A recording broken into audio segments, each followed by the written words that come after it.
Hello everyone, जय हिंद, नमस्कार, welcome you all to mission competition. आप सभी का स्वागत है। सबसे पहले आप सभी को राधे राधे, जय श्री राम। सो दोस्तों देखिए, आप सभी जैसा कि जान रहे हैं बीपीएससी असिस्टेंट के बारे में कल कैलेंडर निकला था बीपीएससी का, और उसमें बीपीएससी असिस्टेंट का जिक्र किया गया है। इसके ऊपर नोटिफिकेशन आने जा रहा है। एग्ज़ाम डेट ऑलरेडी डिक्लेयर कर दिया गया है। एग्ज़ाम आपका है 13 जुलाई को, ठीक है, ये डेट नोट कर लीजिए। 13 जुलाई को आपकी परीक्षा है। इस परीक्षा में जो सबसे अच्छी बात मालूम है क्या है, इसमें कोई भी नेगेटिव मार्किंग है ही नहीं। जी हाँ, इसमें नेगेटिव मार्किंग नहीं है। मोस्ट इम्पॉर्टेंट इसका सिलेबस है, काफ़ी इजी सिलेबस है इसका। इजी इसलिए क्योंकि आप लोग महीनों से और सालों से तैयारी कर रहे हैं इंटर लेवल परीक्षा की और सीजीएल की, है ना। उनसे बिल्कुल डिट्टो इसका कॉपी पेस्ट सिलेबस मिलता जुलता है। आज के इस वीडियो में हम लोग डिटेल सिलेबस डिस्कस करेंगे। मोस्ट इंपॉर्टेंट, किस टॉपिक से कितना ज़्यादा प्रश्न आता है और कौन सा टॉपिक मोस्ट इंपॉर्टेंट है, उसके बारे में हम लोग इस वीडियो में डिस्कस कर लेंगे, जिक्र कर लेंगे। तो ये वीडियो आपके लिए काफ़ी इंपॉर्टेंट है अगर आप लोग वैकेंसी भरने का प्लान कर रहे हैं तो। अब बात करते हैं नोटिफिकेशन इसका कब आएगा। नोटिफिकेशन दोस्तों इसका आपको अप्रैल के फर्स्ट वीक में देखने को मिल जाएगा। इस बात से आप लोग निश्चिंत रहिए। माइट भी मार्च लास्ट तक भी आपको देखने मिल जाए, लेकिन अप्रैल फर्स्ट वीक में इसका ज़्यादा संभावना है। तो इतना बात ध्यान रख लीजिए, अप्रैल में इसका नोटिफिकेशन आ जाएगा और 13 जुलाई को आपकी परीक्षा है। यानी कुल मिला के आपको तैयारी करने के लिए 90 दिन के आसपास का समय दिया जा रहा है, जिसमें 1 महीना फॉर्म भरना भी है, ठीक है। तो अगर आप लोग अभी भी किंतु परंतु में हैं तो आप लोग बहुत बड़ा मिस्टेक और ब्लंडर कर रहे हैं। सबसे पहले हम लोग देख लेते हैं सिलेबस क्या है, और उससे पहले कैलेंडर में जो सब कुछ दिया गया डेट वेट वो मैं आपको एक बार दिखाता हूँ। सो दोस्तों यहाँ पे देखिएगा, कल के डेट का आपको यहाँ पे कैलेंडर दिख जाएगा, ठीक है। और यहाँ पे जो आप नीचे स्क्रॉल डाउन करेंगे, ये कल कैलेंडर रिलीज़ हुआ है, आपको यहाँ पे दिखेगा 12वें नंबर में असिस्टेंट सेक्शन ऑफिसर। इसको पहले 2022 में इसकी लास्ट वैकेंसी जो आई थी उस समय में इसको असिस्टेंट बोला जाता था, और अब जो है इसका नाम जब 2022 में नया नियमावली जारी हुआ उस समय इसका नाम चेंज करके एएसओ कर दिया गया, यानी कि इसमें सेक्शन ऑफिसर भी ऐड कर दिया गया। आप यहाँ पे देखिएगा टोटल नंबर ऑफ वैकेंसीज 41 दी जा रही हैं, और 13 तारीख को देखिए 13/7/2025 को इसका प्रीलिम्स का एग्ज़ाम डेट जो है दे दिया गया है।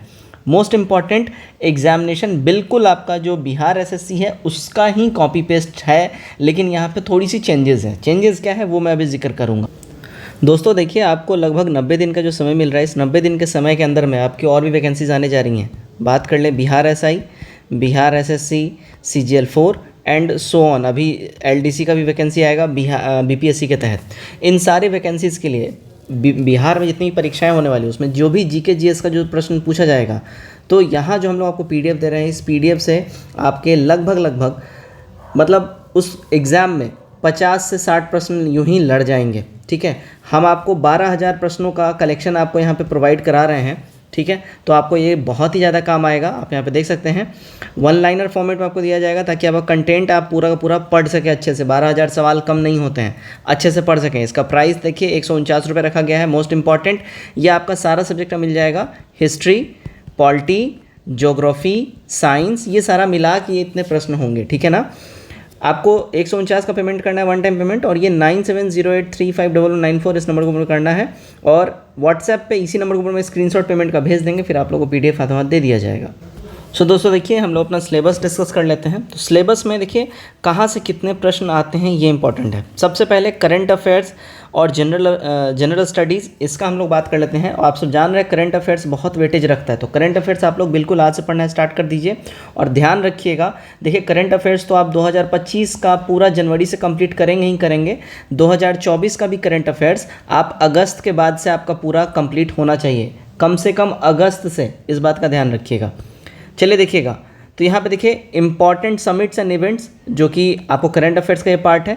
यहाँ से आपके 1 से 2 प्रश्न यहाँ से आपके 100% करंट अफेयर्स से आते ही आते हैं। जैसे कि अभी जो है G20 समिट कहाँ हुआ है, उसके बाद भारत में जो है ग्रीन एनर्जी से रिलेटेड बैठकें कहाँ हुई हैं, ये सारा पूछता रहता है, ठीक है। तो नेशनल और इंटरनेशनल ये इवेंट्स और समिट्स, ये आपका अच्छा से रटा होना चाहिए। यहाँ से 1 से 2 नंबर 3 नंबर पूछे जाएंगे। इंटरनेशनल अवार्ड्स, ऑस्कर हो गया, ग्रैमी हो गया, ठीक है, फिर भारत में आईफा अवार्ड्स हो गया, ये सारा जो है करके रखना अच्छे से। फर्स्ट इन द वर्ल्ड ये आपका लूसेंट और क्राउन में मिल जाएगा। ध्यान रखिएगा, लूसेंट एंड क्राउन में वहाँ जो है आपको पीछे के साइड में आपको दिख जाएगा फर्स्ट इन द वर्ल्ड, और ये स्टैटिक जीके का पार्ट है। यहाँ से 1 से 2 नंबर आपका यहाँ पे रखा हुआ है, इस बात का ध्यान रखिए। यहाँ से सवाल पूछता ही पूछता है। अच्छा, एक बात और ध्यान रखिएगा, हम आपको जो एक डिफरेंस मेजर बताने जा रहे थे कि बिहार एसएससी के सिलेबस में और ये बीपीएससी असिस्टेंट के सिलेबस में, एएसओ का सिलेबस में क्या डिफरेंस है। देखिए, इसमें जो 150 नंबर का जो प्रश्न होता है ना आपसे, इसमें होता क्या है, एक नंबर का एक सही करने पे एक सवाल का 4 नंबर आपको दिया जाता है, गलत पे 1 नंबर काटा जाता है, मतलब नेगेटिव आपको 1/4 हो गया। लेकिन यहाँ पे आपको सही करने पे केवल 1 नंबर मिलेगा और नेगेटिव 0 है, इसमें कोई भी नेगेटिव मार्किंग नहीं है, इस बात का ध्यान रखिएगा, ठीक है। यही सबसे बड़ा डिफरेंस है। इंटरनेशनल लीडरशिप आपको देख लेना है, ठीक है। अभी रिसेंटली वॉर चल रहा है रशिया यूक्रेन, ये सब, तो ये सब अच्छे से आपको देख लेना है। देखिए, अच्छे से देख लेना है, यानी कि जो बुक में आपको इससे संबंधित जितने पॉइंट्स दिए जा रहे हैं वो देखना ही देखना है। इंटरनेशनल वाला प्रॉपर कंप्लीट कर रखना है। इंटरनेशनल रिपोर्ट्स, अब हैप्पीनेस इंडेक्स हो गया, प्रेस इंडेक्स हो गया, पासपोर्ट इंडेक्स हो गया, ये सारा जो है रिपोर्ट्स आप अच्छे से कंप्लीट करके रखेंगे। इंटरनेशनल कमिटीज़ एंड रिकमेंडेशंस आप यहाँ पे कंप्लीट कर रखेंगे, और यहाँ से देखिए 2 नंबर आपका फिक्स है, ठीक है, इंटरनेशनल रिपोर्ट से। Important sports and institutes, sports competition and awards in India and Madhya Pradesh, यहाँ पे देखिए ये गलत टाइप हो गया, ठीक है, यहाँ बिहार होना चाहिए, ठीक है। ये आपको बिहार का अच्छे से यहाँ पे करके रखना है, इस बात का ध्यान रखिएगा, ठीक है। तो इंपॉर्टेंट स्पोर्ट्स इंस्टीट्यूट ये सब करके रखना है आपको। News related to the state of Bihar, ये आपको कंप्लीट करके रखना है, मोस्ट इंपॉर्टेंट, ये बात ध्यान रखिएगा, ठीक है ना। बिहार में जितने भी हाईलाइटेड न्यूज़ सब जो है, अभी जैसे देखिए रिसेंटली बीपीएससी का बड़ा मामला चला है, तो इससे सवाल पूछ सकता है। अभी हाई कोर्ट में देखिए 65% वाला जो बिहार सरकार के द्वारा जो रिजर्वेशन पॉलिसी लाया गया था, वो हाई कोर्ट के द्वारा ख़त्म कर दिया गया, फिर सुप्रीम कोर्ट द्वारा ख़त्म कर दिया, ये सब पूछ सकता है। ये अच्छे से दिमाग में आपको रखना है, कंप्लीट कर रखना है।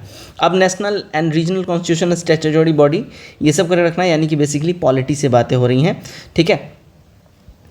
ये फिर से मध्य प्रदेश आ गया है, ये टाइपिंग मिस्टेक है, इसको ध्यान में रखेंगे, चलिए ठीक है। इलेक्शन कमीशन ऑफ इंडिया, ये आपको कंप्लीट कर रखना है, ठीक है। इलेक्शन कमीशन से आपके 1 प्रश्न पक्के हैं, ठीक है। अभी रिसेंटली आपका जो है इलेक्शन हुआ है भारत के अंदर में, ठीक है, लोकसभा का, और बिहार में विधानसभा का चुनाव अभी अपकमिंग है। यहाँ से सवाल आपका 1 से 2 100% पूछेगा। स्टेट इलेक्शन, ठीक है, इसी में कवर अप हो जाएगा। यूनियन पब्लिक सर्विस कमीशन, ये आपको नहीं करना है, ठीक है, ये आपको नहीं करना है।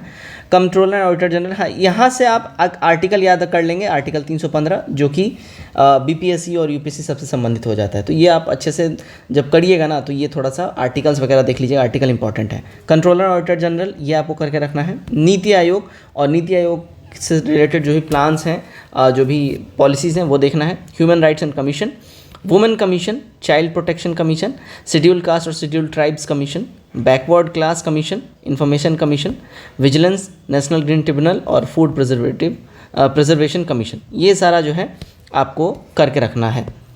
अब हिस्ट्री ऑफ इंडिया में आ जाइए, तो major feature, events and their administrative, social and economic system, ancient और मिडाइवल हिस्ट्री बेसिकली देखना है।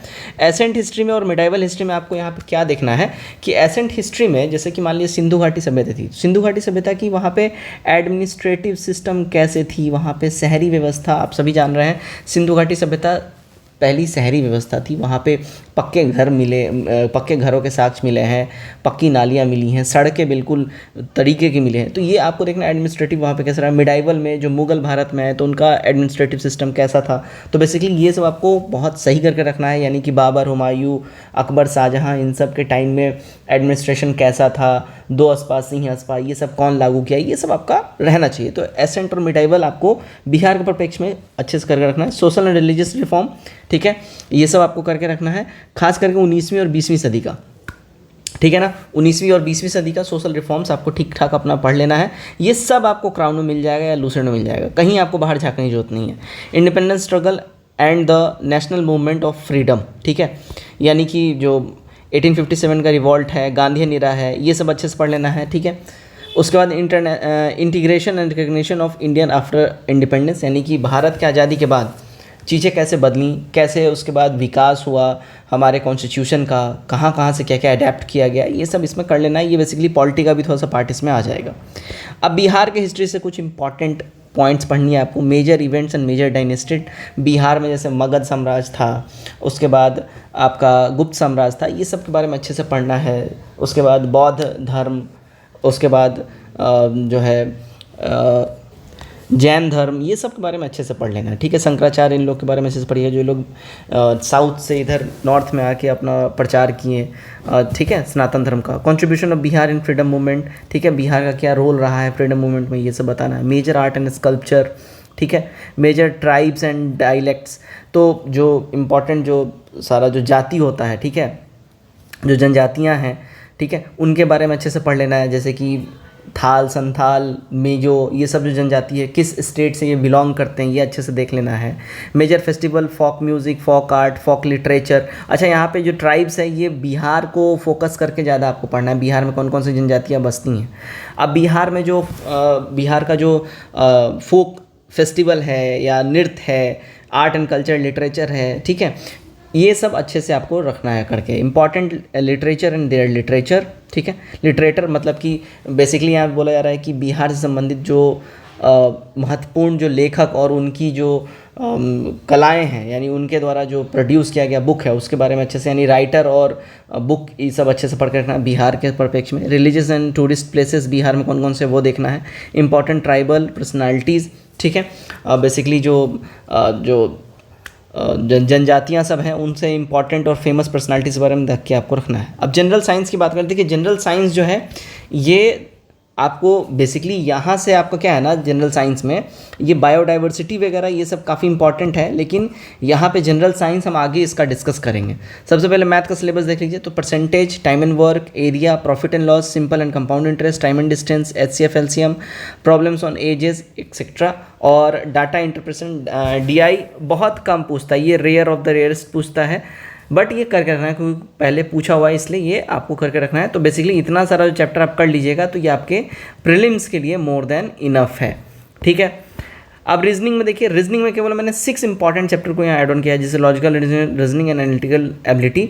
अब यहाँ पे क्या है, आपका नंबर सीरीज जो है ये सब इसमें आ जाता है। Decision making, problem solving, interperson skill including communication skill, ठीक है। ब्लड रिलेशन यहाँ पे आप ऐड कर लीजिए, ब्लड रिलेशन से एक सवाल रहता है, और साथ ही साथ डाइस से भी एक सवाल रहता है, ठीक है। डाइस के अलावा अगर हम बात कर लें, एक दो और इम्पॉर्टेंट चैप्टर हैं जो कि कभी कभी उससे पूछा गया, इसलिए मैंने उसको ऐड नहीं किया, लेकिन ब्लड और डाइस से रहते हैं, ब्लड रिलेशन से। जनरल मेंटल एबिलिटी यहाँ पे आपसे पूछ लेगा, और बेसिक न्यूमरेसी जो है यहाँ से प्रश्न रहते हैं। अब जनरल साइंस का यहाँ पे सिलेबस देखिएगा। सबसे पहले बायोलॉजी में देख लीजिए। बायोलॉजी में आपसे जो है टॉपिक सच एज प्लांट और एनिमल किंगडम, यहाँ से आपके प्रश्न ज़्यादा पूछे जाएंगे, और साथ ही साथ ह्यूमन डिजीज़ आप अच्छे से करके रखिएगा। ह्यूमन डिजीज़ से ज़्यादा प्रश्न आएंगे आपके, ठीक है। ह्यूमन डिजीज़ आप अच्छे से करके रखिएगा। उसके बाद रिप्रोडक्शन सिस्टम हो गया, हेरिडेटरी यानी आनुवंशिकता, एवोल्यूशन, लाइफ प्रोसेस, सेल यानी अणु, इन सब से आपका सवाल ज़्यादा पूछेगा। ये बायोलॉजी से आपका ये हो जाता है। फिजिक्स में देखिएगा तो फिजिक्स में आपका मोशन यानी गति, ह्यूमन आई, साउंड, रिफ्लेक्शन और रिफ्रैक्शन, ठीक है, यहाँ से आपके ज़्यादातर सवाल रहेंगे। Gravitation, electricity, energy, magnetic field, यहाँ से आपके प्रश्न अधिक पूछ जाएंगे। केमिस्ट्री में देखिए, केमिस्ट्री में ज़्यादातर केमिस्ट्री से सवाल रहते हैं। Chemical reaction, acid, base and salt, compound, atoms, molecules, matter, periodic table, important, ठीक है, ये सारा आपका केमिस्ट्री से रहता है। अब साइंस में भी स्टैटिक जीके रहता है, जिसमें से कि इन्वेंशन और इन्वेंटर, डिस्कवरी और डिस्कवरर का जो है नाम आपको याद रखना है, यानी साइंटिस्ट किसने कौन सा क्या इजाद किया, ये सब आपको नाम याद रखना होता है। Application of important principle of science, basically ये सब भी आपको देखे रखना होता है। तो ये मोटा मोटी आपका यही सिलेबस रहेगा। बाकी इसमें आपका कोई भी डाउट है, कोई भी क्वेश्चन है, कमेंट करके जरूर पूछिएगा, और वीडियो को शेयर करिए। बाकी इसमें मेंस का जो है मैं आपके साथ फिर अलग से डिटेल सिलेबस आपके साथ में लेके आऊँगा। मोटा मोटी मेंस का भी ऐसा ही सेम सिलेबस रहता है, कुछ फ़र्क रहता नहीं है, ठीक है। जय हिंद।